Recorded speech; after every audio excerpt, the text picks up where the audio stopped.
Peace, family. Y'all know who it is. It's Bakari Lumumba, back once again, the progenitor of LumumbaSpeaks.com, a Black empowerment initiative where we believe we could gain a competitive advantage by always betting on Black. Back once again, had a great show yesterday where we were touching on Haiti, uh, over providing an overview or historiography of the issues in Haiti, why Haiti went from being the wealthiest nation in the Western Hemisphere to, unfortunately, today the poorest.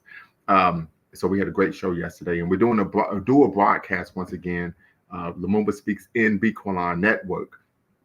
So make sure that, irrespective of what platform you're watching, that you make sure you subscribe, hit the thumbs up, like button, of course, and the notification bell. But what we're going to do here is we're having a conversation regarding what does Floyd Mayweather Jr. solidarity with Israel mean for the Black community, right? So many of you may be unaware of the fact that Floyd Mayweather actually traveled to Israel, right? Traveled to Israel and is doing a stood in solidarity with Israel. We know many of us who are in the know are aware of settler colonialism being the basis of the Jewish nation state, the Israeli nation state. And so also need to understand that there's a difference between being anti-Zionist and being anti-Semitic. So we definitely want to make sure that we are clear on that. So definitely want to get you all's thoughts regarding Floyd Mayweather and his position to stand in solidarity with Israel. And we want to look at what does that mean for the Black community.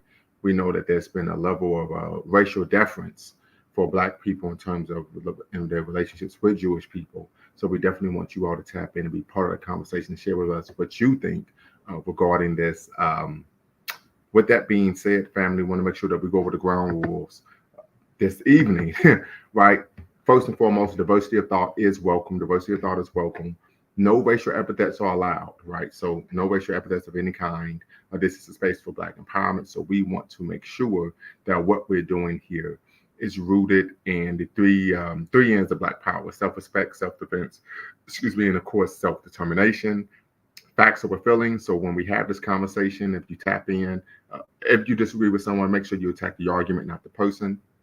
Then, of course, no fundamentally false statements. And as you all know, our mission here at Lumumba Speaks is neither to exonerate or vilify, but to challenge conventional wisdom and re-examine what has previously been accepted as fact. So with that being said, family, I'm going to actually pull up the article here, and then we can get busy regarding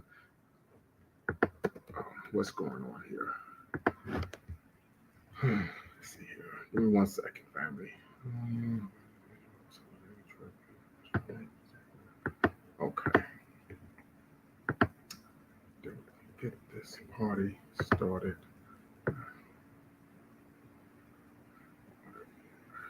All right, let's see here. Excuse me. Okay. So I'm gonna share my screen here. So this is an article from Vibe magazine. Floyd Mayweather Jr. has continued to show his support for Israel as the sports star made another visit to the country amid the nation's ongoing conflict with Palestine. Mayweather made the trek abroad earlier this week, which included a meeting with members of Israel's defense forces and emergency services. The 47-year-old also prayed at the Western Wall, a religious site located in the old city of Jerusalem, during his visit, which attracted a throng of fans and observers who posed for photos with the former boxing champ. His latest trip to the war-stricken country comes mere months after Mayweather Jr. received the Champion of Israel Award for his vocal and philanthropic support of Israel. The undefeated pugilist was bestowed the honor in December 2023 during a ceremony held in Miami that was thrown by Magen David Adom, Israel's National Emergency Service. The fundraising event garnered upwards of a reported $4 million towards Israeli relief efforts. In October 2023, Mayweather Jr. expressed his solidarity with Israel while condemning Hamas, an Islamicist political and military movement responsible for air and ground attacks on Israel. I stand with Israel against the Hamas terrorists, he wrote in a post on social media. At the time, Hamas do not represent the people of Palestine, but are a terrorist group that are attacking innocent lives. He added, distancing himself from attributing the actions of Hamas to the Middle Eastern nation as a whole. I stand for all humans and wish for a safe return of all Americans and Israelis and any human that were kidnapped as hostages during these horrific war crimes. Mayweather Jr. continues to express his thoughts, urging the public to focus on humanity in a time of division. This is not a time for politics. This is a time for safety first and foremost. He added, God bless America, God bless Israel, God bless humankind. I stand with Israel and Jews all around the world. I condemn anti-Semitism at all costs. I stand for peace. I stand for human rights. Terrorism is never the answer. In addition to backing Israel through his words, Mayweather put his money where his mouth is, as the fiscal-minded sports star's private jet reportedly transported 5,000 pounds of supplies to the nation that same month. So there's a lot to unpack here, right? A lot to unpack. So definitely, family, want you all to tap in, be part of the conversation. The link is in the description. I'm gonna put the link in the chat here momentarily. Put the link in the chat here, and just unpack this. Well, what does this mean for the Black community? Why is Floyd Mayweather expressing solidarity with Israel rather than Palestine? The real question would be, why is he expressing solidarity with Israel as opposed to brothers and sisters in Haiti and on the African continent, right? That would be the real issue. We do know that, even though many people understand that I was a big time fan of Floyd Mayweather doing his boxing career. Some would argue I was president or vice president of the fan club. However, we've seen him make disparaging comments about African Americans, make disparaging comments about brothers and sisters in Africa, or even the Caribbean, right? So the question would be, why is he willing to then, of course, throw his philanthropic support behind Israel, one of the wealthiest nation states in the world per capita, one of the most powerful nations in the world?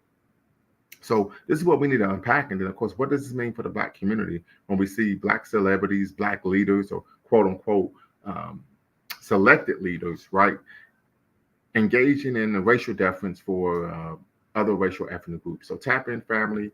You're watching Lumumba Speaks NB Colon Network here on YouTube. Black Empowerment Experience, where we believe we can gain a competitive advantage by always betting on Black. We're seeking to have a conversation regarding what does Floyd Mayweather Jr. solidarity with Israel mean for the Black community. Definitely want to hear what you all have to say. I know what I've shared my thoughts. I think some of this is rooted in ignorance, right? He says this isn't political, but he says God bless America, God bless Israel, God bless humanity, but he doesn't name the people of Palestine. He doesn't name African people. I don't think he's ever named African people. Put up a post. If I'm wrong, you can correct me. So I definitely think this is an issue that we need to be cognizant of, an issue that we need to be have concern for when we find Black celebrities. And we know many of our people, unfortunately, view celebrities as leaders. We know Malcolm X, the late great El Hajj Malik El Shabazz, taught us that celebrities are not leaders. But unfortunately, we know in today's day and age, and you can even argue since the rise of the celebrity class, many have viewed celebrities as leaders and take their cues from these leaders. I can recall when, what is the filmmaker's name? Michael Moore made the film Fahrenheit 9/11. And then he played a clip of them asking Britney Spears what she thought of the war in Iraq. This young lady was 22, maybe 23 years old. She makes pop songs, pop music star, and they're talking about asking her political opinion. Why? Because they know that young people who look up to her, they're vicariously through her and will follow her lead. So something to be cognizant of, right? Even when we played the clip yesterday about what was going on in Haiti, we seen that none of the major news networks, Fox News, of course not, CNN, of course not, the MSNBC, none of them shared any information regarding what was truly happening in Haiti and what led to the unfortunate turmoil that we're seeing in Haiti today. So we can see that all of these news networks, in some way, shape, or form, work together, right? So as many argue, is nothing but wrestling, WWE, WWF, Monday Night Raw versus SmackDown, right? And so we need to be cognizant of that as well. And we know, the running joke is that Floyd Mayweather is illiterate. He's not illiterate, but I don't think he reads on an adult level. But then the question, of course, that we need to ask is, why is he expressing the solidarity for Israel? And we have yet to see him truly express solidarity for the struggles that African people globally face, and the face while living under neo-colonial rule and white Christian nationalism. So tap in, family. The link is in the description now. The link is also in the chat. And if you want to tap in, you could use a pseudonym and you do not have to cam up. So if you have a public facing job, you're concerned with anonymity, this is a space where you can preserve who you are without the public knowing. So you can use a pseudonym. You do not have to cam up to be part of the conversation as we seek to discuss what does Floyd Mayweather Jr. solidarity with Israel mean for the Black community. Why is he doing this? Why has he not expressed solidarity for Africa and African people and the struggles that we're facing globally, right? Something to be cognizant of. We tend to find a lot of celebrities who aren't politically mature taking these type of positions, right?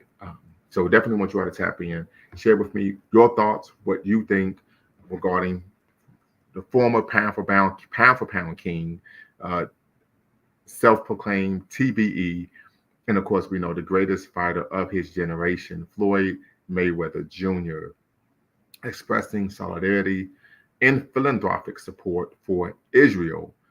And what does that mean for the Black community? Right? What does that mean for the Black community? We also tap into their allegations of anti-Semitism in the Black community as well. So definitely want to hear what you all have to say regarding this topic, this issue. I know we had a great show yesterday.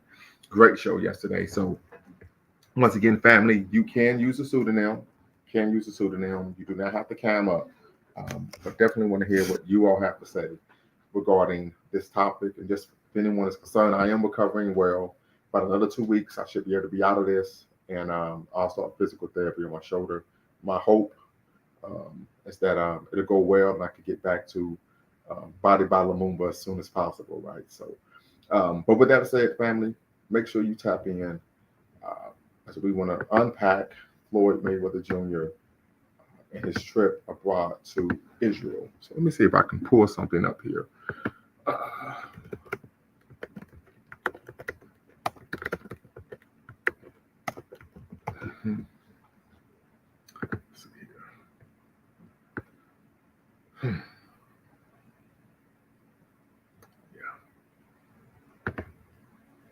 Yeah.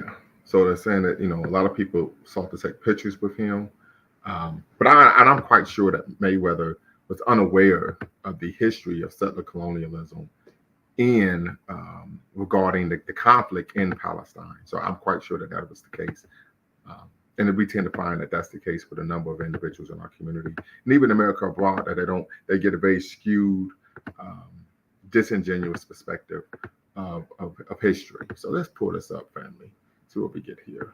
Boxing champion Floyd Mayweather is showing his support for Israel. He's also received a life-saving award from United Hatzalah Emergency Response Service after he sent that plane delivery of medical equipment during the war. He's also been meeting with emergency volunteers in Jerusalem, as you can see on your screen. And here he is at a restaurant in the capital, dancing with chefs as they make a popular Israeli dish. They certainly look like they are having a lot of fun. We leave you with those images. That's a wrap for this edition of our breaking news coverage. I'm Denise Levine. Thank you for watching. So as you were able to see, family, Mayweather, he's making his rounds. Some may argue that this is simply publicity, but for some reason, we tend to find in our community individuals that seek to have a need to align themselves with the nation state of Israel, the Zionists. I would argue that a lot of that comes from individuals who have a Christian background. There's a belief that part of being a Christian is that they should support the nation state of Israel. That would be my opinion. But I definitely want to hear what you all have to say about this issue. So please tap in. The link is in the chat. The link is in the description. I want to hear what you all have to say regarding this issue of Floyd Mayweather expressing solidarity and philanthropic support to Israel. What does that mean for the Black community? In the article, it said that he took his private jet to Israel and had it loaded with 5,000 pounds worth of supplies. So it's something to consider. But Kotan says, I'm not surprised Floyd said he's not African. Exactly. So once again, this is an issue. Having an identity crisis. He may have known who he was and where he was at any time he was in the ring. But in terms of who he is as an African, that is something that is yet to be seen. Yes. So yes, he did say that. He said that he was not African. And we've seen a number of individuals in the celebrity class make some disparaging comments in terms of not only their identity, but also our brothers and sisters on the continent. So definitely something to be cognizant of, something to be aware of. But definitely want to hear from more of you. Tap in. Let's have a conversation regarding what does Floyd Mayweather Jr. solidarity with Israel mean for the Black community? What does that mean for the Black community? We definitely want to hear what you all have to say. As we know, Floyd has expressed that he's not African, right? He may have an identity crisis. We do know that he was an exceptional boxer, great boxing IQ, great skill set, technique, etc. However, many would argue great hand speed, radar-like defense, right senses, depth perception. But when it comes to political issues, I don't think that he is in a class by himself, right? I think we could say leave that to boxing.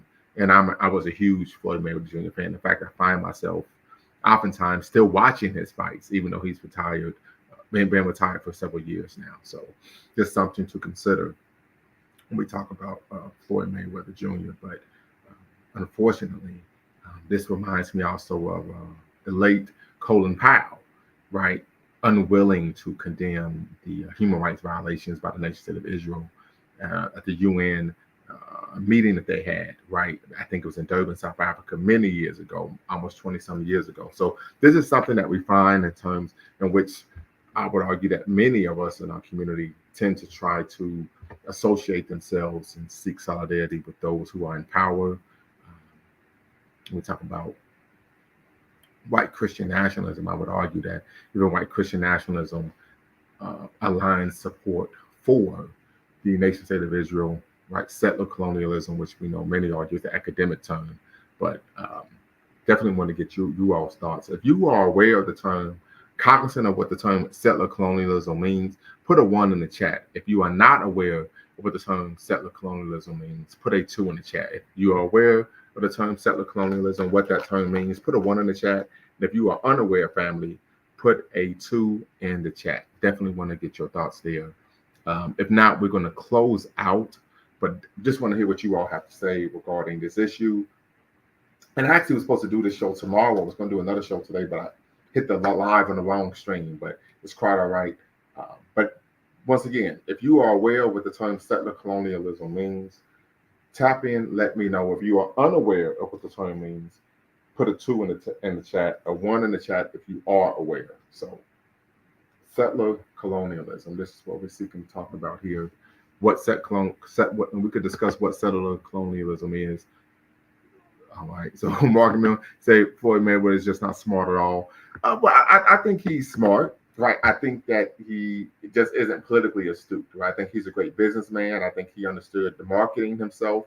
For example, when we talk about, so I see some 2s in the chat, so definitely we will unpack that. So when we talk about from a marketing standpoint, Floyd Mayweather, we know during the prime of his career, Sister Shy, appreciate you, sister,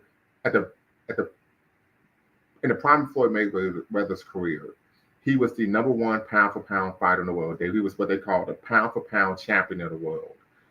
Many argue that he became the number 1 pound-for-pound fighter in the world after his fight with DeMarcus Corley. Some argue it was after Bernard Hopkins' controversial split decision loss in July of 2005 to Jermaine Taylor. However, what we do know is that the fighters, Floyd Mayweather's predecessors, as the number 1 pound-for-pound fighters of the world, we're talking about one Roy Jones Jr., we're talking about one Bernard Hopkins, we're talking about one Pernell Whitaker, we're talking about one James Toney. All of these fighters were African-American men, African-American boxers, and none of them made big money, even though they were considered the best fighter in the sport on the planet. Floyd Mayweather understood, hey, I'm not going to go out like that. And so he cultivated a persona known as Money Mayweather. Floyd, his pretty boy Floyd, aka Money, and they was able to bring in, make the most money ever of any boxer. And of course, he was able to make $100 million in one fight, right? So I think he's an intelligent particularly when it comes to business. However, that doesn't mean that he's a polymath. That does not mean that he is someone who has a high level of racial consciousness or that he's politically aware. And so I think it's if you're able to be intelligent, smart, or astute in one aspect and not in others, right? So just something to consider there. So we talk about settler colonialism. Settler colonialism is the concept of individuals migrating to a land and then settling on that land and then colonizing the land. A good example of that in America would be Europeans coming to America, settling on America, and what's now known as America, and then colonizing the land. And of course, and part of that colonization is the removal of indigenous peoples, right? This is what many scholars argue has taken place in the nation state of Israel. Settler colonialism. Jewish people showed up, said post World War II, and said, "Listen, our religion, our God says that this is our ancestral land and that it's going to be returned to us. So as a result, guess what?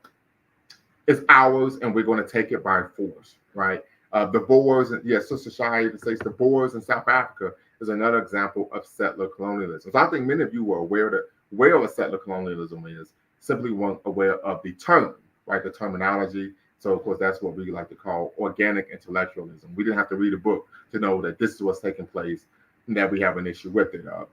Mark Milner says, that's it, bro. Floyd don't give a damn about being black. You know, I think you're right there, right? But I do know he has, and I've come in contact with some people who are from Las Vegas who say that he has given a lot of money to black causes, black initiatives. There was some black charter schools. Right, the pushback will be he's doing that because he's trying to get a tax break, right? Trying to get a tax break. So something to consider there. But tap in, family. Want to have a great conversation this evening. What does Floyd Mayweather Jr. solidarity with Israel mean for the black community? So tap in, be part of the conversation. If not, we're going to close things out. So please make sure tap in. The link is in the chat. The link is in the description. I'll put the link in the chat again. If you're watching, make sure you hit the thumbs up button. Thumbs up, thumbs up, thumbs up. Make sure you subscribe, hit that notification bell so you'll be alerted of all lives, posts, and videos and reels, right? But want to hear what you all have to say regarding this. And then, of course, we can open this conversation up to, is the black community anti-Semitic as well? Definitely want to unpack, that issue there in terms of the charges of anti-Semitism in the black or African American community. So tap in, family. I would love to hear what you all have to say. And then, of course, we could really, open this up to where we could really, truly have a conversation about the celebrity class in Black America, right? In African America. Definitely want to have a celebrity class. This makes me think of William C. Rhoden's book, $40 Million Slaves, The Rise, Fall, and Redemption of the African American Athlete, where he talks about that there's a conveyor belt that many African American athletes are taking on, and part of that conveyor belt consists of there being a indoctrination of racial know nothingness. So they have no racial consciousness whatsoever. This is what William C. Rhoden talks about. I think I have the book up here. Yeah, here we go. Yeah, so the conveyor belt. So I could pull this up while you all are seeking to get into the chat, and we could kind of unpack this. And I would argue that this may be a situation that Floyd Mayweather found himself in, where he was on the conveyor belt and was just unaware of it. And of course, as a result, now this plays a role in the type of political statements that he makes. So, absolutely, yeah. So, sorry, I'm not able to tap in because I moved into a new place. I don't have internet yet, and my cell phone internet is whack, but people love T-Mobile so much. I got you, sister. I got you. So I wonder if you're still in Columbus. So the conveyor belt, William C. Rhoden argues that the conveyor belt, and this once again, we're talking about $40 million slaves, the rise, fall, and redemption of the African American athlete. William C. Rhoden, if you are unaware, is a former HBCU football player, and he's a retired New York Times columnist. So we know this brother is a great writer, and that's what he did for a living. So he argues that the conveyor belt runs through a sprawling network of feeder systems, youth leagues, camps, clubs, clinics, and scholastic leagues. The feeder systems separate large pools of participants first by age, then by ability, helping to move young people from one level of competition to the next. The conveyor belt transports young athletes from innocent fun and games to clubs and specialized leagues, where they find increasingly rigorous competition and better training and coaching, and finally to colleges and pro leagues.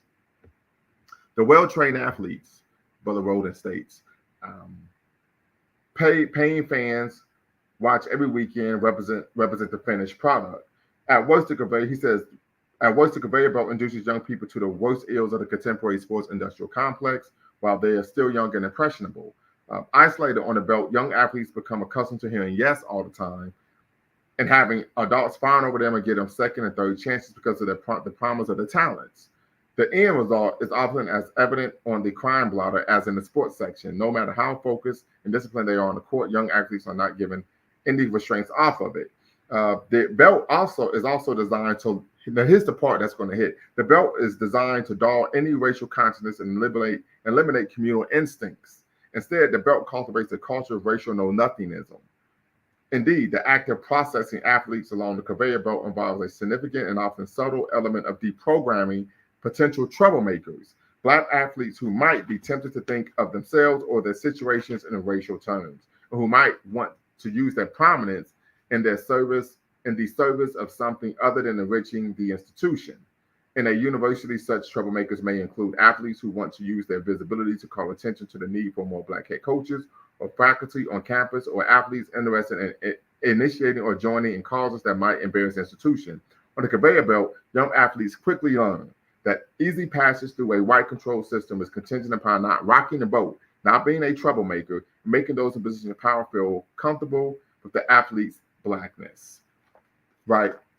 So something to consider, family. So tap in, be part of the conversation as we discuss Floyd Mayweather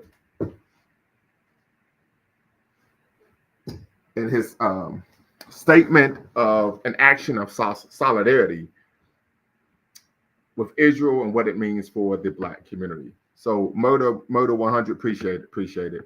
So yeah, let's tap in real quick, family. I want to hear what you all have to say. I've rambled on for about 30 minutes. So Colton says Floyd needs to read The Secret Relationship Between Blacks and Jews. Yeah, I've skimmed it. And Sister Michelle, I'm gonna go ahead and let you in. Appreciate you coming back in, sister. But the issue with that is, it's almost like propaganda. It's almost like propaganda, right? I would argue that if someone wanted to have a materialism, Mike says materialism.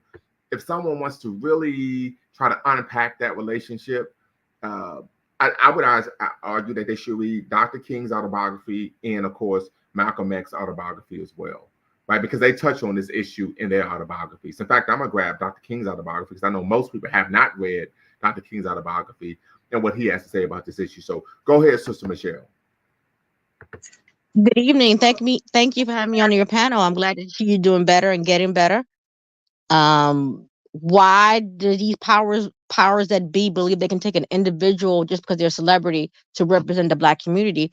Because, as mentioned earlier, he has questioned his identity. So what makes you think, we're going to fall for the okie doke too? Again, he had the Jewish community. If they selected Floyd Mayweather, he's not. Yes, we respect him as an athlete, but in terms of social issue and causes in our community, he's not the one.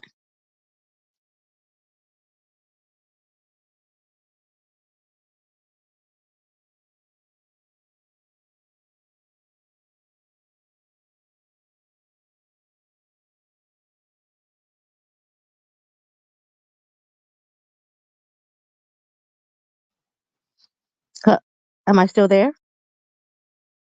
Hello? Yeah, you still here, sister. Go right ahead. Okay, I didn't get any response. I was like, did I get kicked out? So that's my whole concern with Floyd Mayweather. As an athlete, he's a great athlete.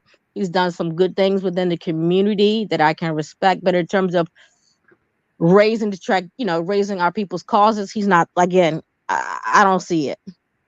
Understood. Mike said you state equal protection under the law. Tap in, let us know, what do you mean by that when you say equal protection under the law? So I'm going to read an excerpt from Dr. King's autobiography, right? The autobiography of Martin Luther King, edited by Claiborne Carson. And this is on page 309. Okay, Skylar, I got you there. I appreciate you coming up in queue. I'm going to tap you in, brother. You can turn your camera off. Okay. So this is what Dr. King states. This is on page 309, a special and unique relationship to Jews. He states, when we were working in Chicago, we had numerous rent strikes on the west side. And it was unfortunately true that in most instances, the persons we had to conduct these strikes against were Jewish landlords. There was a time when the west side of Chicago was a Jewish ghetto. And when Jewish communities started moving out into other areas, they still owned the property there, and all of the problems of the landlord came into being. We were living in a slum apartment owned by a Jew and a number of others, and we had to have a rent strike. We were paying $94 for 4 rundown, shabby rooms, and we would go out on our open housing marches on Gage Park and other places, and we would discover that whites with 5 sanitary, nice new rooms, apartments with 5 rooms were paying only $78 a month. We were paying a 20% tax. The Negro, Dr. King states, ends up paying a color tax, and this has happened in instances where Negroes actually confronted Jews as the landlord or the shopkeeper. The irrational statements that have been made are the result of these confrontations. The limited degree of Negro anti-Semitism is essentially a northern ghetto phenomenon. It virtually does not exist in the South. The urban Negro has a special and unique relationship to Jews. He meets them in 2 dissimilar roles. On the one hand, he is associated with Jews as some of the most committed and generous partners in the civil rights struggle. On the other hand, he meets them daily as some of his most direct exploiters in the ghetto, as slumlords and gouging shopkeepers. Jews have identified with Negroes voluntarily in the freedom movement, motivated by their religious and cultural commitment to justice. The other Jews who are engaged in commerce in the ghettos are remnants of older communities. A great number of Negro ghettos were formerly Jewish neighborhoods. Some storekeepers and landlords remain as population changes occurred. They operate with the ethics of marginal business entrepreneurs, not Jewish ethics, but the distinction is lost on some Negroes who are maltreated by them. Such Negroes caught in frustration and irrational anger, pair racial epithets, they foolishly add to the social poison that injures themselves and their own people. So that's page 309 and 310 in Dr. King's autobiography. Floyd is a selfish individual with a selfish mindset. You will never be able to enlighten yourself or others. All right, very good. So, Sister Michelle, I'm going to let you provide a retort to what I read, and for the Skylar, I'm going to let you tap in next. Okay. Oh, I hear you, brother Skylar. So okay, thank you. Yeah, with Floyd Mayweather, I'm just jumping in the conversation, but I'm guessing like so is Floyd Mayweather bad for like working with Jews and being supporting Israel because at the end of the day, like they support him, like it's a business transaction pretty much. Like Floyd Mayweather never seemed like a pro-black. He seemed like pro-American. He even said he doesn't identify as black. He identifies as American. So yeah, I'm not really expecting him to like be like pro-black or anything like that. But especially when he's have a business transaction with with the Jews. Like he works in Las Vegas in that industry, and it's very prominent Jew. So I'm not really shocked he support Israel and that stuff. Same thing with LeBron James. He also made a statement in support of Israel. I think when it comes to black people in these high-end places, like in the upper echelon economics, they kind of run into Jewish people and other people. So they have to engage cordially with them because like have to engage cordially with their finances because they don't want to lose their money. Like they don't want to be like Kanye West. Like you just go off the rails and you start losing your billionaire status. Like when you get a lot of money, you don't want to lose that money. And I don't think going on about like the Jews are for like going on a slave trade and all that stuff. I think that's productive for them. That may sound good to us, but we don't have $1 billion. We're not millionaires. You, me, you, Lumumba speaks, and this other lady. We don't have $1 million to lose. We don't have $1 billion, so we're not in their position. So it's easiest to criticize them. We're not in that position to lose millions and billions of dollars. You know what I mean? Well, and I understand what you're saying, but my thoughts are you could say, hey, I don't stand in solidarity with them for these particular reasons and not engage in actions, behavior, or rhetoric that is tantamount to anti-Semitism. Yeah, I agree. Yeah, but there's a line to that. But yeah, like but again, you still don't want to like mess up their business pretty much. Like even if you're critical to Israel, that still can cost them their business.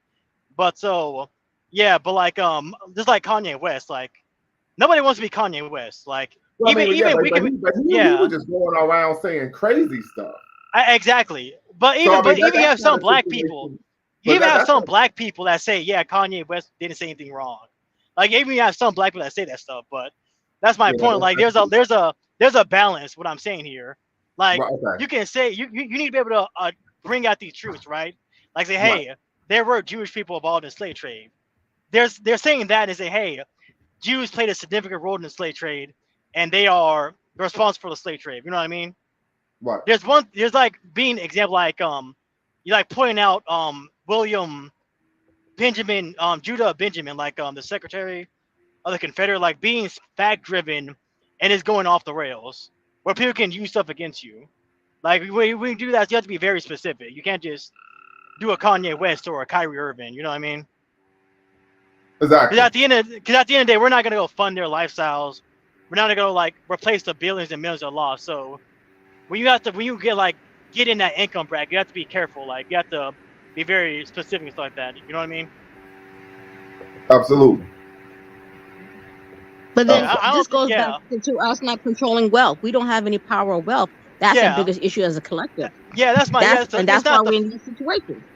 yeah. It's not that Jews are like we're in the like if we had our own money and shit like that, we can be critical of Jews. We can say, but since we're not, just shut up. Don't even like deal with that stuff. Like it's pointless because you're just gonna end up broke and stuff like that. So yeah, that's why I don't I don't advocate black people doing that kind of stuff because it never ends well for them. Like the whole like Mark Lamont Hill, you remember Mark Lamont Hill at the UN? Right. Yeah, I remember. Like I hear you. yeah, like what was the he like lost his job, all that shit. Like what was the point of all that? Like do you like your boss is Jeff Zucker, he's a Zionist. Like you didn't put one to one together. Like your Zionist boss at CNN is gonna fire you for attacking his home country. It was like stuff like that. Like he didn't have his own media company. It's not like Louis Farrakhan. Like I don't have a problem with Louis Farrakhan saying what he said because Louis Farrakhan has his own business. He has his own economy. You know what I mean? He has the Right. Nation of Islam. These other black, they don't have that. They have a job. They work for somebody else, and they're saying shit that could cost them their job. That's the dumb shit that I don't like. Louis Farrakhan can do whatever he wants because he don't have a job. He doesn't work for anybody. That's why I respect Louis Farrakhan. I don't respect these other black people that just talk reckless when you know you're not in a position to talk reckless. You know what I mean? Well, I mean, and I understand where you come from, but most people argue that Farrakhan is in the position he's in by economic exploiting the members of his own organization. You said he exploit his own organization. You said he exploit people in the Nation of Islam. Yeah. Okay, that's okay. I agree to disagree, but you know what I mean. Like he has his own economy, pretty much. He's insulated. He doesn't depend on Jewish people for his money, as opposed to all these other black people that do depend on Jew, like in the media, in entertainment. They do depend on other people for their money. That's my. It's not that I'm critical of them being critical of Jewish. It's the fact that you're doing it when you're not in a position to do so. That's pretty much my biggest critique of that. Like Okay. it all ends the same. Like they say something, they lose their money, they lose their jobs, and nothing changes. So yeah, that's what yeah. Thank you, Skylar. I wish we were in church. I could ring my tambourine because you were hitting some points. Yeah. Because But yeah, go on. But Brother Scholar, as you mentioned earlier, us as a people, the Jewish people are concerned with preserving their identity, preserving their culture by any means necessary, as you've seen in the Middle East conflict with Gaza. And my issue with Mark Lamont Hill, you are saying everything for everybody else, but you won't speak up for your own people. I don't even see Got the a last point time when I there. seen him with a black woman. If he dates women, but I'm saying you don't even represent your people. You got a point there. Yeah. And yeah, you want to say something? Producer Lumumba, I'm about to say something. So you want to say something, Lumumba? Yeah, I just said his sister got a point there. I mean, I guess I'm gonna be ringing my tambourine in a minute, sister. Yeah, but with Mark Lamont Hill, like he's like a leftist. Like, go look at his YouTube channel. It's nothing but Gaza 24/7. Like he advocated nothing but Gaza all day long. Like it's like 110 days, something like that. And he doesn't say anything about black people. And then when Umar Johnson said, "Hey, I don't want to advocate for Palestine because nobody advocated for the Congo," he couldn't really argue against that. So you have to pretend he made one video about the Congo, and that's it. As opposed to these hundreds of other videos with Palestine. That's why I really don't like black leftists, because black leftists are, they advocate for other groups of people, but they just use black people to be like foot soldiers for like other groups of people, pretty much. I would agree with that, brother. I would agree with you that I would agree with you 100% there. Yeah, like go look at his YouTube channel. Like you can like see it right now. It's just nonstop Palestine, and whenever he talks about black people, it's like on some entertainment stuff. It's like he's talking about like Really? Yeah, he's talking about black celebrity. He's not talking about news affecting black people. He's talking about celebrity, like celebrity gossip when it involves the black people.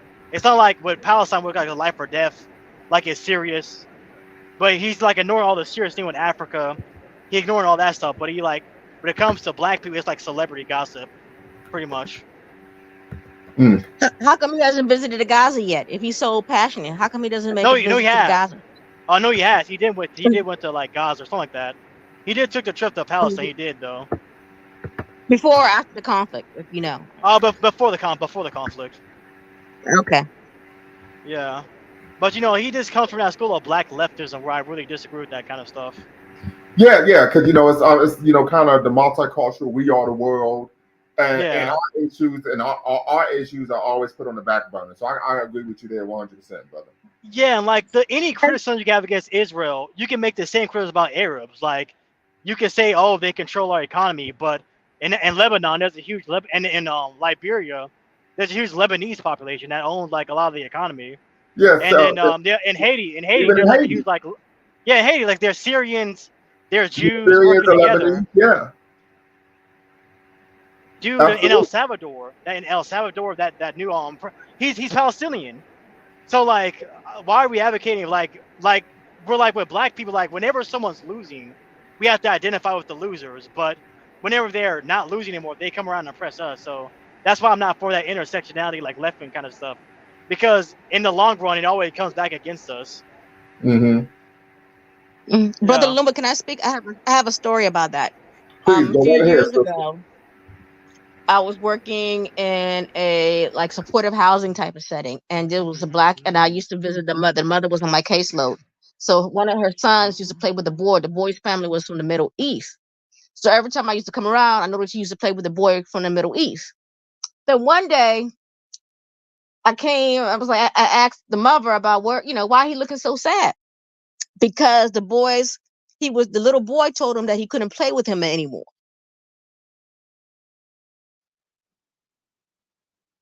Yes. So they teach their children young to start separating from us. Yeah. Absolutely. Like it's like an Arab thing and a Muslim thing to like the kafirs, like they're infidels. But yeah, Lumumba, you're in academia, right? Yes, You sir. work in academia, right? Yes, sir. Can you explain why so many black academics are left wing, as opposed like to Dr. Claude Anderson, who's more of a right winger? Like every Uh, single black academic, they're all leftists. But you like know, Claude Anderson, like one of the few like right wing black academics. so let me say this. So typically, so I was is what you would consider a non-traditional student. I went to college after I had lived in the world, joined the military, etc. So I had, real world experience before I went to college. And the thing is, leftist ideas have currency in higher ed. That's just the reality. So most people, if they, coming straight from high school, they go into these situations, they go into these institutions, this typically they come out with a leftist perspective, right? Typically, you only develop a African centered, a Pan Africanism or African centered perspective once you've got onto the real world and experienced anti-black racism from people who are on the left or right. Yeah, that's just something I know. Like Claude Anderson is like a very few individual black academics that are like right wing. Like he's not a socialist. He's like for like private ownership. He's like for black people having their own business as opposed to black people being dependent on the white economy, pretty much like that. And I just feel like they're interesting. Like find that very interesting, pretty much. But I think he's interested in our survival as a people. Because if we understood what we need to survive, we understand we need to incubate ourselves at some level. Look, we don't hate people.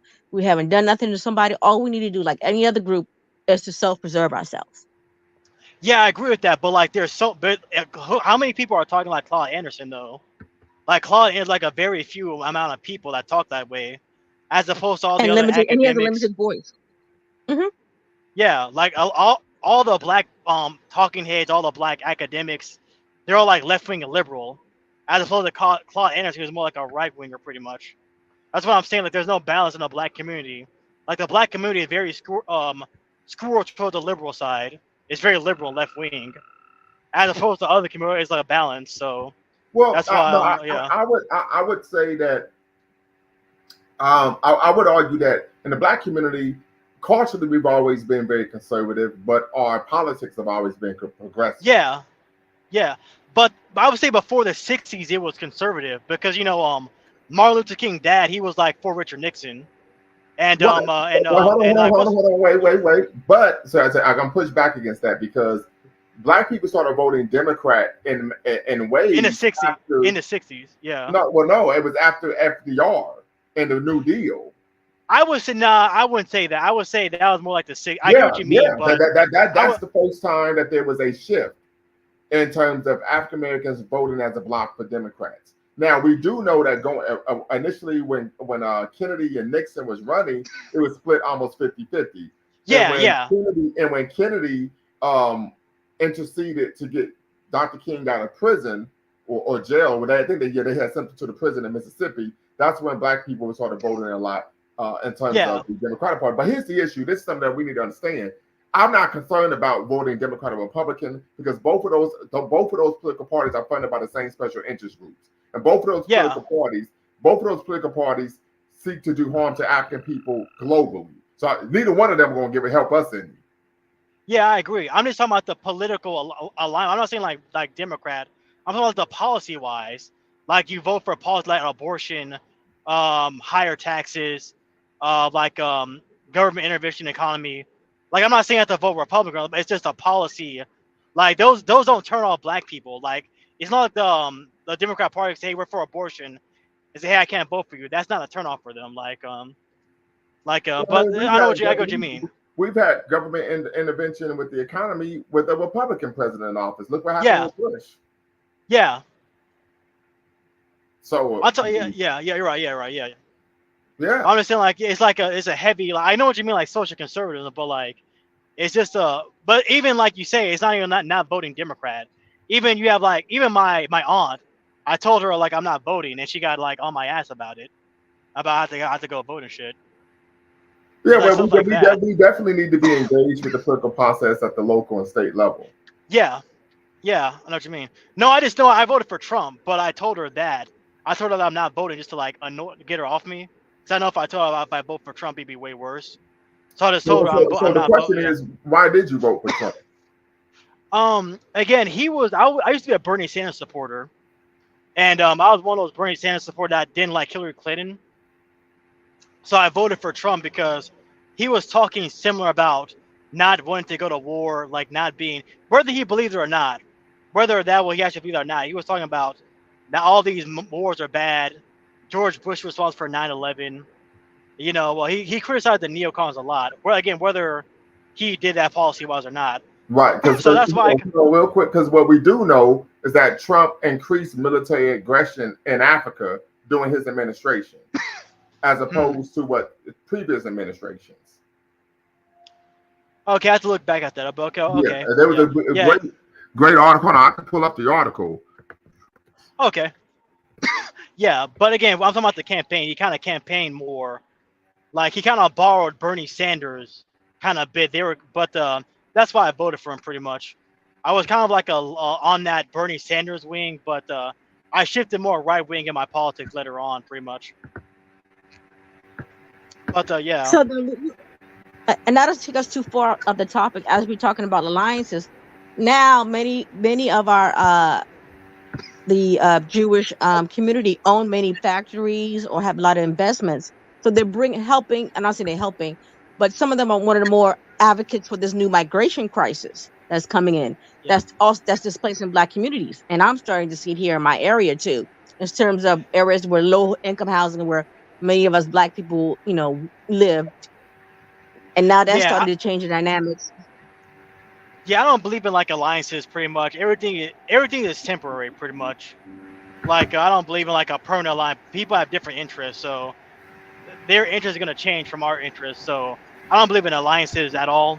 I think black people need to depend on other black people and focus on us because different people have different interests. So our interest is never going to 100% align with like Jewish people interests. You know what I mean? Right. And so yeah. So yeah, here's the article right here. So yeah. So the number of U.S. airstrikes, drone strikes, and ground raids in Somalia have risen each year of the Trump administration, from 13 under Obama in 2016. The annual totals rose to 38 in 2017, 47 in 2018, 55 so far in 2019 by New America's account. So, Okay. so something to be, for me, the devil's in the details. I look at the facts, and like I said, Yeah. I know that irrespective of which political party is running the Oval Office, America's domestic and foreign policy against African people will not change. I'm aware Yeah, of I that. agree. Yeah, I agree with you. But also, Yeah, he also brother, sanctioned Rwanda too. So yeah. but also, Go brother ahead. Lumumba, but the Democratic Party's up here pushing LGBTQ in Africa. That would kill Africa greater than any type of bomb will ever be. Well, I'm not hold saying on, it's Yeah, hold on. hold up. Wait a minute. Let me put my 2 cents in it. They were pushing that even back when Bush was in office. Yeah, you're right. Bush was a Republican.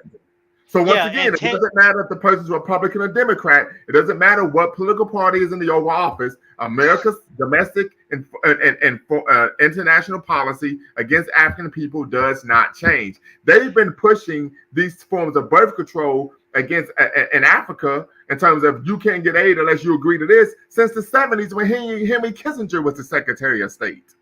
Yeah, even Ted Cruz. Yeah, I agree. Even Ted Kissinger Cruz was a Republican. Yeah. So yeah, I feel like you're right. Even Ted with Uganda, even Ted Cruz condemned like the Uganda anti-LGBT law. Yeah. So yeah, you have to be very careful. Yeah, I agree. Like again, like when it comes to foreign policy, they all kind of want to suck pretty much. One yeah. So yeah, I agree with you on that. But I just gotta be careful with that. When it comes to foreign policy, well, they all kind of suck. Pretty much. I think the only solution is for just complete cut off of all, not to be dependent on aid whatsoever. But I know those African countries aren't going to do that because they kind of use the aid to weaponize against them. Like with Good Luck Jonathan with Obama. You know, Obama said he stopped the weapon shipment to Nigeria under Good Luck Jonathan because they didn't have LGBT. So that's a big issue. But I think with this rise of Russia and Russia and China pretty much and BRICS overall, I think that's better because when it comes to Russian arms deal, Russia doesn't put like a limit on on Africa pretty much. They don't like you have to follow these guidelines pretty much to get weapons. And that's why they're kind of a lot of Africans favor them. Not that I'm saying they're perfectly like that, but they're not as stringent or putting restrictions on Africa as much as the West is, pretty much. True. Yeah. But also, at one time, Israel wanted to be observer of certain African nations, but with Netanyahu a few years ago before this conflict. So I'm not sure what happened with that. Yeah, I disagree with that. Yeah, I think they kicked them out of the observer position. Right. What do you, what do you think of black people saying that Israel's in Africa? What do you think about that? Well, these are individuals who, in my respectful opinion, have lost their rabbit minds. Right. Yeah. I mean, but a lot of that comes from black people who seek to try to state that the original Hebrews were black. That's where that comes from. Yeah, because the guy was talking about tectonic plates, but again, the Sinai Peninsula is Africa pretty much, or that's where it cuts off, that Sinai Peninsula pretty much, and then going into that is like Western Asia. Absolutely. So I mean that's where that comes from. But these are individuals who, once again, I would argue, don't view their race, their ethnic group highly. Right? They don't view being African as something that is a privilege or prestige. So they seek to what identify as something else. Yeah. What else? Oh, yeah, I have a quick question, if I may ask. Remember, just before the conflict back in May, Jada Pinkett Smith did a show on Cleopatra and made her black. And many of the people from the Arab Palestinian group criticized, wanted to cancel Netflix, to cancel Yeah. Kevin Hart. See, that's why Yeah. I'm very Yeah. critical of the Gaza, Go ahead. especially Yeah. Go after ahead. what happened. They didn't take us down. Let's talk about this. No, they totally wanted to shut us down. Yeah. Now we're in That's what. conflict. They want our support. Yeah. There's actually a guy, a white Arab dude with blonde eyes. He's like a comedian or something like that. He actually criticized Kevin Hart too, but then down the line he's talking about poor Palestine too. I don't know his name, but there's like this blue-eyed Arab dude that condemned Kevin Hart for being Afrocentric, quote unquote, but then turn around and want to whine about the Palestine. That's why I say, like, we're two different people with two different interests. Like that's why I'm not in the whole we have to be pro Palestine, because again they're Arabs at the end of the day. They're the Arabs at the end of the day, pretty much. They're indigenous to the Arab Peninsula, not even North Africa, not even parts of Western Asia. They come from the Arab Peninsula. Like there's other historically that's not even their land, to be honest. Some of those people are Turks, Greeks, and like other Caucasians, pretty much. Like so yeah, that's why I think when people try to put the Palestine conflict into like a black versus white conflict, like the Israelis are white and the Palestinians are brown, that's just completely false. They're both like Caucasians, pretty much.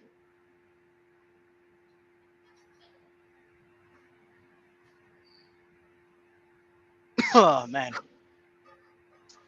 but yeah, I just don't want black people to get involved in this whole like pro Palestine thing. Cause I always seen it. It always goes bad. Like it's just another like we are the world kind of thing where we advocate for people that don't advocate for us, and like you have to be careful of that. I've heard like for like Mark Law Hill types. Mark Lamont Hill is just trying to make a buck. That's how I Yeah, I see him agree. as. Yeah, me too. And then there's Yeah. another show. I forgot theirs. It's called Power to the People. There another new show. Guy, he has a bald head. 'Cause I live in the DC area, and I think he works for Morgan State University. And he's also on that pro Palestine kick and socialism and Listen, you can't he trust these like academics. Listen, these black academics ain't shit. Like Patrice Lumumba is like one that Lumumba speaks like one of the few black academics I like, because he's not like he's pro black. He's not like a leftist, pretty much. He's like a regular like a black guy in academia that I like. Like all these other like black are like useless leftist, socialist, LGBT activists like that are just use black people to push leftism.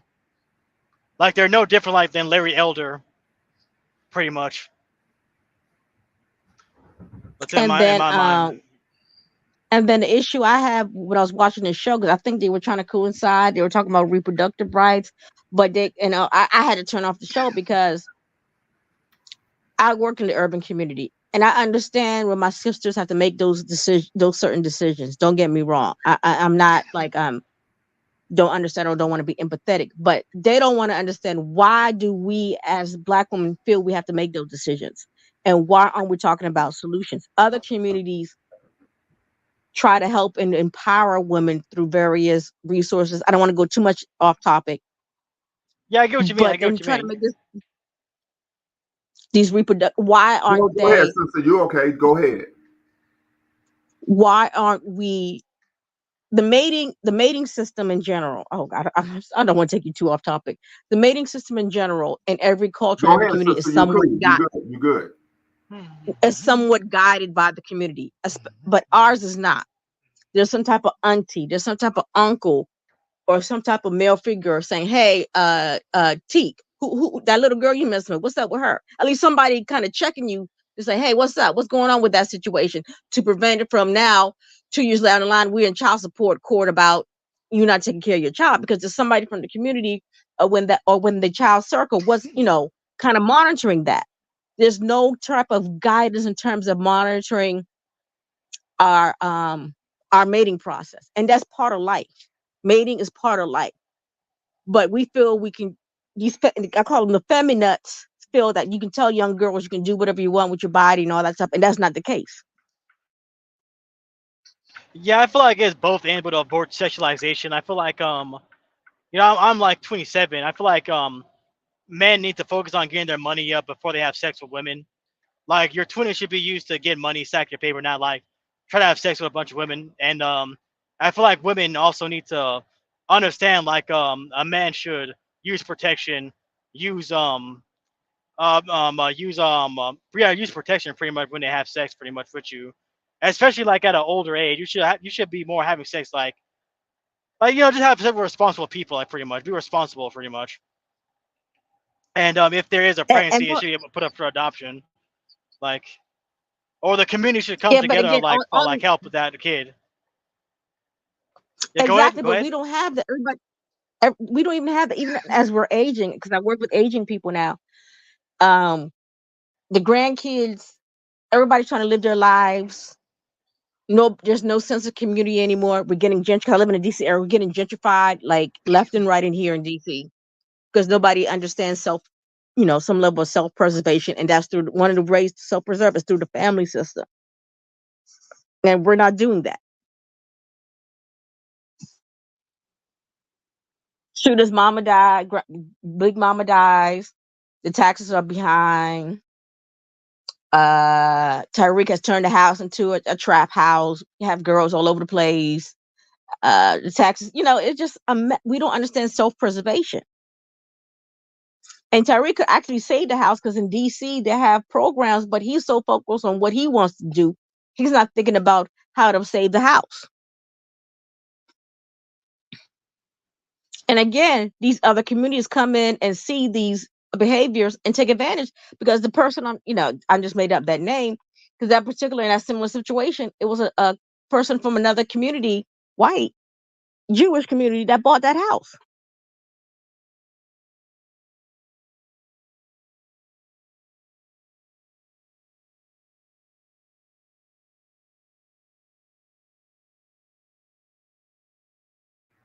Understood, understood. So Mike says, imagine brown countries doing business with Black America. I don't know if that's something that's a realistic. Brother Jabril Africa, I hope you could tap in, brother. I hope you could tap in. Love to hear what you have to say on this subject. Once again, you're watching Lumumba Speaks in Bequaline Network here on YouTube. Make sure you smash the subscribe button as well as the thumbs up. Hit that notification bell. Make sure you share. We're talking, what does Floyd Mayweather Jr. solidarity with Israel mean for the Black community? So let me ask this question. Does Floyd Mayweather solidarity with Israel, does it represent a level of political immaturity in the Black community? Oh, definitely, because he's not even politically mature. Okay. So yes, he got the money. Don't get me wrong. He's done, like I said, as a business person, he's done well. I respect him as an athlete. I respect him with his accomplishments. But he's not the type of person that's looking at as a collective. Number one, your daughter was messing with some what was that guy? Blueface? Was that the dude she was messing with?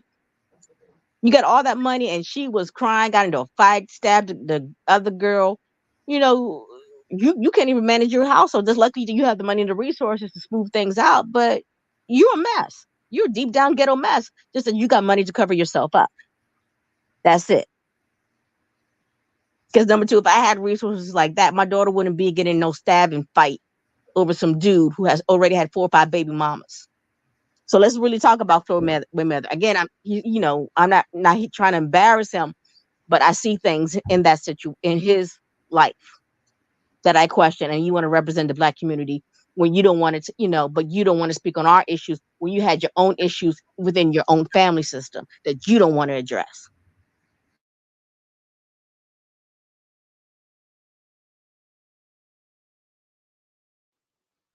And so that's my issue with Floyd Mayweather. But then you want to get out here for the Black community when no.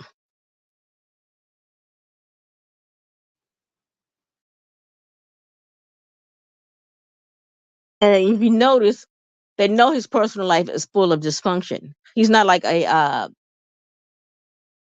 wholesome type of person. Again, I'm not trying to protect him personally, per se, but I question it. And I think they strategically did it for a reason.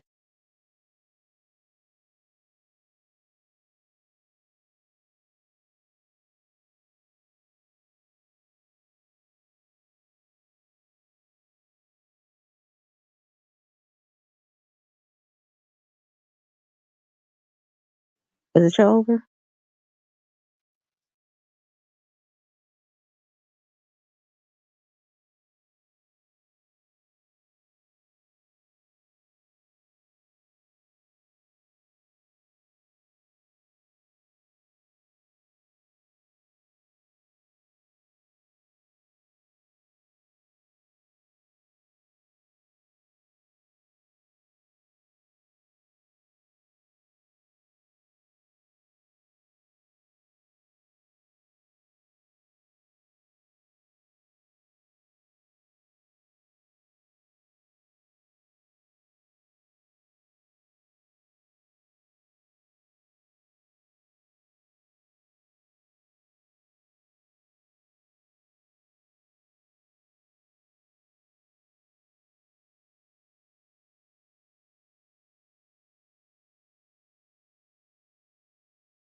Sorry about that, family. I think we were having some connection issues. We're having a storm here in Ohio. I think it knocked out the internet, so I'm on my mobile hotspot now.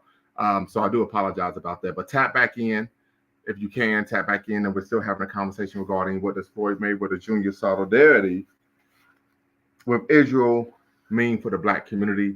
And the sisters talked about, of course, a lack of political maturity, not being politically astute. We know that one of the major issues that we tend to find in our community is individuals may be racially Black, racially African, but they may not have a high level of racial consciousness. And so, Brother Jabril, I hope you could tap in once again. We'll still want to hear from you. Love to get your thoughts here on this subject, on this topic. So tap in, family. Once again, I'm going to put the link back in the chat. Do apologize for that. We were dealing with some technical difficulties, but we're back at it. And we want to have a conversation regarding, of course, what does this mean for the Black community? The link is now in the chat, and the link is still in the description. So definitely want to hear from you all regarding what this means for the Black community. This is an example of course, Black political immaturity. And then, of course, last but not least, why is it that our people seem to have a necessitated need, desire, want, and willingness to engage in other people's struggles rather than our own, right? I would argue if Floyd Mayweather would be providing humanitarian aid anywhere, it should be to our brothers and sisters in the island country of Haiti, on the western end of the island of Hispaniola. But once again, family, tap in. The link is in the chat. Once again, I do apologize for the technical difficulties. We are in the middle of a storm here in Ohio, and I think it knocked out the internet. So we're running on my mobile hotspot right now. I do apologize for that, but tap in. The link is in the chat. Want to get you all's thoughts regarding what this means for the Black community, and where do we go from here? How do we prevent this from taking place in the future? Do we need think tanks in every city? I know Dr. Amos Wilson in his seminal text, exhaustive text, Blueprint for Black Power, states that we need to have a Black political think tank. And I think that would be a step, if it would be maybe nationwide, regional, and statewide, or even local, right, to deal with the issues that are pertinent in each community and metropolitan area. I state that because I do know that in the Jewish community, they have the Jewish academies in every major metropolitan area. So there's a Jewish academy in Ohio and Cincinnati, Dayton, Toledo, Columbus, Cleveland, and Akron. So in every major city, Jewish people have a Jewish academy. And I think we would need some African academies in every major city to address the issues that we're facing and have that type of social political think tank. And we're not talking about one where people just get together and philosophize, but one where people actually come together, people of power, people of that type of ilk, and then what implement a plan, implement initiatives to make our community and our people better. So That's all I have to say, family. If no one else wants to tap in, I may be ready to call it an evening, but I definitely want to hear what Brother Jabril had to say about this. So if you're looking to tap in, family, put a 1 in the chat. If you're not going to tap in this evening, put a 2 in the chat. But I want to hear what you all have to say. So please, if you can, let me know your thoughts on this situation before we call it an evening. Absolutely. So before we call it an evening, I want to get your thoughts on this situation. So tap in, family. All right. All right. Until next time, y'all know what to do. Peace.